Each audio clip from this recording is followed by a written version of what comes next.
Hey, Max, we're going live any second now. Who do you want to do a shout out to? Yeah, I'd love to shout out just to all my fellow queer, trans, and gender nonconforming folks out there. Y'all are awesome. All right, well, here we go.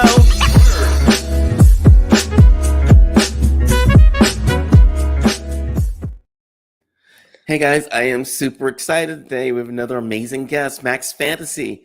He's a gender non-conforming artist, writer, dancer, and model who runs a small business selling thrifted and vintage clothing. He's also a designer and seamstress. He loves creative, non-conforming fashion in all ways and believes exploring gender through style is part of the fun. He curates a collection of vintage and thrifted items in his own unique taste and sells his items at local markets where he lives in Las Vegas, Nevada, as well as online. Max will be sharing his thoughts and insights on gender nonconforming fashion and its importance. I am so happy to have you here, Max. How are you Yeah, doing? I'm doing great. Happy to be here too. Thank you. This is a great question for today's minds and stuff. Let's jump right into it. First of all, just can you tell us how you got in your background and you got into fashion and design? Yeah, sure. It started really young for me. My mom taught me how to sew when I was a kid. So by the age of like 5, I was making clothing for my stuffed animals and things like that, and like doing little fashion shows. And then like as I got older, like I would make really elaborate costumes for Halloween, and then later for school musicals, which also was when I started to learn more about like the history of fashion through musical theater. And I continued to make stuff all the time. I was really into making like interesting like structural pieces, and then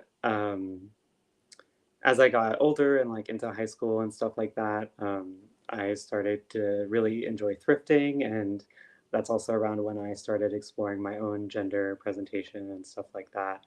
So yeah, and then since I've been like out on my own as an adult, I stopped doing some of those things for a while because I was just kind of focused on like surviving, and I didn't have a sewing machine. And I also, for a while, once I, when I was 19, I came out as a trans man and I started my transition. And so for a while, I was focused actually really on like fitting within that specific gender role as a man. And then in the past couple of years, I've both started to re explore my gender as a more gender nonconforming person. And I also got a sewing machine again, and I've started to like sew and like be a little bit more creative and tap into the things that I loved when I was a child. So, That is yeah. awesome. That is awesome. So wait, you said something that really caught my attention. You started sewing at, you said 5, like Probably on a around. sewing machine? Probably not I think I started on a sewing machine when I was like 7, but Okay. yeah, Sewing machines scare me. I always think I'm gonna like run my finger and get it stapled to the cloth or something. I don't know. they can be scary. Yeah. Yeah. So do me a favor. Explain what gender non-conforming means to you and why it's important. Yeah, gender nonconforming, whether it's related to fashion or not, I would say is just like basically not adhering to any particular gender roles or gender rules, basically. So it's kind of just doing whatever you want and how you feel, how you want to express yourself. Yeah. So, like, what are some of those roles or rules that one would break and now they're not gender conforming? Mm. Yeah, I was thinking about this, and I think like a lot of gender roles and also like fashion rules as they relate to gender, like they're constantly changing and they're actually Mhm. really hard to define. Just like trends in fashion are changing constantly, so are rules about gender and also what people can wear. So I think like for me, it's you don't necessarily have to break everything. It's more just like picking and choosing what you actually want to do. And so it's like kind of making your own rules for it. That makes a lot of sense. Like, so you know what? You also mentioned high school and you mentioned coming up. Now, I know in high school, a lot of people get bullied. They get into, situations that people shouldn't. So tell us about some of the challenges you faced in like expressing yourself through fashion and like how did you overcome those, especially in high school?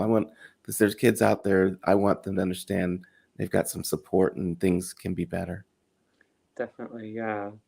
I was really lucky in high school. I wore some ridiculous outfits to school, and I didn't get any negative feedback. I think people kind of knew me for it. But I also was assigned female at birth, and in high school I was perceived as a girl, and I think that people who are perceived as women or girls have a lot more freedom in what they can wear, Yes. whereas people perceived as men, like if I had been perceived as a guy in high school wearing, whatever I wanted, that might have been a lot. It would have definitely been a lot more challenging.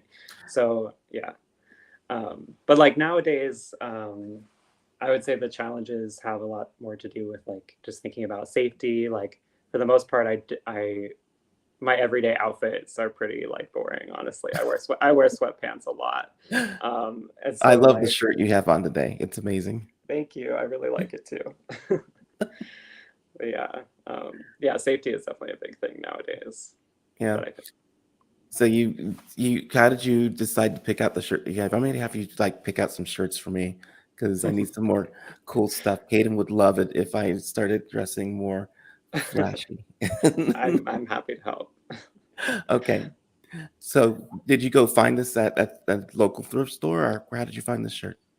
Yeah, Vegas, where I live in Las Vegas. There's Mhm. a lot of like artist markets here and vintage markets. So I was at one on Saturday this weekend with my friend, and there was like a vintage vendor, and they had a fill up a bag for $25, which is like my kryptonite Wow.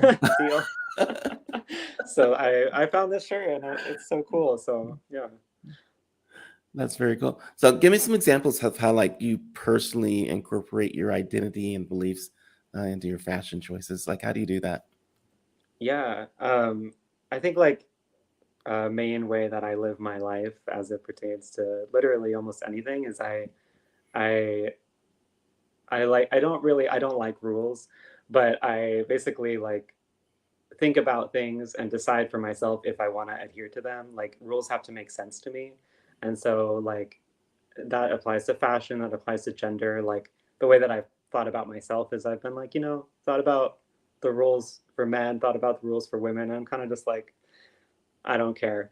I don't want to deal with all that. I'm just going to be me. And I think that that really shows in the stuff that I wear too, because it Mhm. doesn't always fit in with what people might expect. But yeah, just no rules, do what I want. So give me an example of something that someone says, "Oh, like Max shouldn't be wearing that." um, like I guess one kind of like fashion thing that people say not to do is like mixing patterns, but I love mixing patterns. Like I think that's super fun. So, Can you mix Nike and Adidas? ooh, that actually might be one I agree with. Maybe Okay. not mixing brands. It depends. If there's like really like large logos, I think it would be weird to have multiple. But you know what? Maybe not. Maybe not. Maybe not. I don't know. But my brother and nephew, they are definitely into like if you're wearing Nike, you wear Nike. If you Mm, yeah. So, by the way, for all you guys listening out there, if you have questions for Max, please type them in the chat, and I'll be sure to see if we can get some of those up for you. That's absolutely available to you, especially on Facebook and on YouTube. Go ahead and type those questions in, and I'll ask Max those amazing questions and suggestions and things that you have. Um, so how would somebody cultivate like a personal style?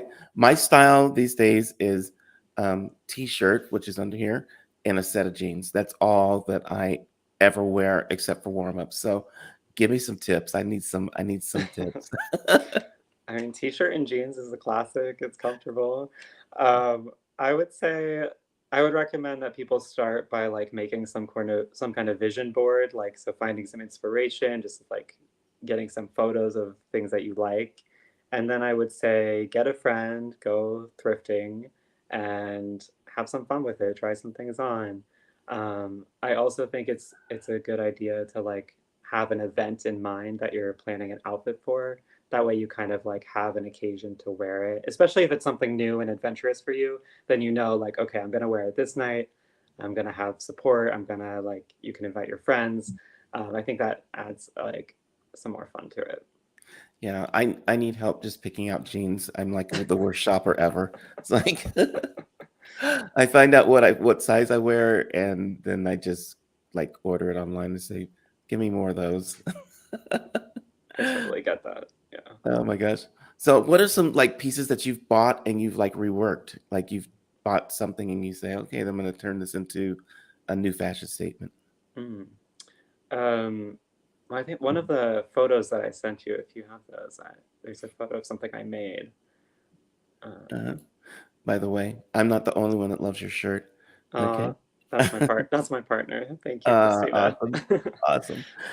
Yeah, that is a cool shirt. I just love it. Um, like, how do you see the gender, like, I don't know, impacting the way you think about and approach fashion?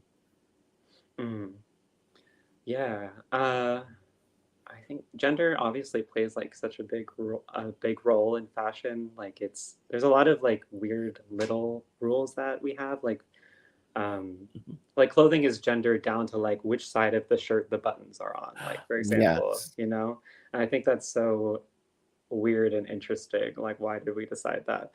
Um, but it's also like clothing is the first way that you get to tell people about yourself who you don't know, like when you're walking around. So it's also like a really powerful tool for self-expression. And so for people who are trans or gender non-conforming, like I think clothing can be like such a fun and powerful way to show people like this is who I am, despite what you might assume about me. Yeah. Let's talk about style for a second. We talked about this before the show, and we were Mm. talking about Harry Styles. Oh yeah. What do you think about Harry Styles' style? Yeah, I think I think he's pretty an interesting guy. I think like his whenever he started dressing more gender non-conforming, it got a lot of attention, which I think was interesting. And it makes me think about kind of like the abilities that different people of different demographics have to push like boundaries, because he is like he's famous, first of all, people love him, Hmm. and he's also like a cis straight white man, and so um, I think that he was really applauded for his bravery in wearing what he wore, but we also know that like a lot of trans folks who are just dressing how they like actually want to dress all the time get harassed or harmed for it. So I think that there's like a very clear distinction between like who is able to kind of push the boundary. I also Gotcha. think like what he's doing is great and like go for it absolutely, but I think it's just interesting and something that we should talk about. Awesome. Yeah, you know what? There's something I forgot to do earlier, and I want to go look at some of the fashions that you've created. These are Yeah. awesome. Tell us a little bit about these. Yeah, these are some of my favorite looks. And the orange one I love a lot. That was kind of inspired by this event that I did. It was like a modeling, like photo collab day, and they asked us to create like an all orange outfit. Uh-huh. Um, so that was that look. The other one with the skirt, I had this skirt for years. I thrifted it, and I just thought it was so beautiful. It's 100% silk. It's this like beautiful blue color. And so when my partner and I went to Chicago last summer, and we decided to do a photo shoot, and so I was like, this is the perfect outfit for Yeah. You're like the perfect model. You that. like inspire me to like want to grow a cool mustache and beard. Can I just tell you? Thank you. These these are awesome too. Thanks. These are all ones that you came up with yourself? And Mhm. when you come up with a design, like I love this one on the left with the hat. Do you actually make multiples of these and sell them, or is each piece unique? Each piece is unique. Most of them I find, and there is usually only one. So yeah. I think that's the way to do it. I'm a photographer, and I'm started to believe that whenever I print something, I should like destroy the Photoshop file and the original, and only have one because it becomes a lot more valuable then, right? Yeah, you can charge a lot more for it. Yeah. Oh, love this too. Thank you. Where was this taken, by the way? Um, the one on the left, that was outside of my old apartment. Okay, in Vegas. That was in Washington, D.C., where I used to live. Okay. Yeah. See, this is why you are the supermodel. I love this. And Mm. this is cool. Tell us about this piece. Yeah, so this is one that I made. So this was also for that modeling event. I was tasked to make an outfit out of tulle, which is that material Mhm. that you see. Actually, they didn't tell us to make an outfit. I decided to make an outfit. But I the pants I think are the coolest part. So I took like a pair of vintage purple jeans that I thrifted, and then I like tore up the seams, and then I added these tulle ruffles down the side. Uh-huh. So yeah, I was really proud of those. I think they look pretty cool. That is cool. Do you still have it, or did you sell it to someone? Are you repurposing it now? I still have them, but I would sell them to someone if they wanted them. Yeah, that is like really, really cool. I love it. So, just looking at the pictures and thinking about clothing style in general, like the limits on men, particularly cis men, right? Mm, Um, is kind of distressing sometimes. What do you think those limits are, and like, what can you do to change that? What can people mm. do? Yeah, that's a really good question. I think that the limits on men when it comes to fashion and a lot of things, it has a lot to do with like toxic masculinity and Hmm. misogyny and stuff like that. So I think like to challenge them like requires a lot of conversation and like opening people up to things that they might not understand and like learning to learning to practice like more love and acceptance for other people. There we go. There is a question from the audience, from your partner. How do you know your outfit is complete? That's a good question. That is a good question. Sometimes I don't know. But I think often the last piece would be like accessories, which I often forget about. But accessories, maybe like a handbag or the jacket. Sometimes like you just need to like get creative if it doesn't feel finished, like find something random and Yeah. add it. I think jackets are cool. Matter of fact, if I had a collection of jackets, I would probably wear them all the time. Yes, you should start. You should get one. Yeah. I have to get someone to go shopping with me. So if I'm ever in Vegas, I will 1000% look you up to go shopping. Yes, let me know. That's not even a question. Oh my gosh. I want to thank you for being on the show. You've been awesome. And I love your designs. I'm this whole beard thing might just happen. I don't know. We'll see. People can definitely get in touch with you. They can find you on Instagram, right, at the Max Fantasy, and Yeah. also at Max Fantasy Design, and get in touch with you and be inspired and buy things from you. I really, really hope that that happens. Thank you. This has been awesome. This is awesome. I'm gonna have to have you on again after I make it to Vegas and you help me go shopping. Yes, and we'll do like a thrift haul and you'll model all your outfits. You, I'll be up for it. I hate shopping. I need a shopping guide. So you might be the person for that. Right. Awesome. Max Fantasy, thank you so much for being on, and we'll see you again in the future. Peace out. Thanks so much.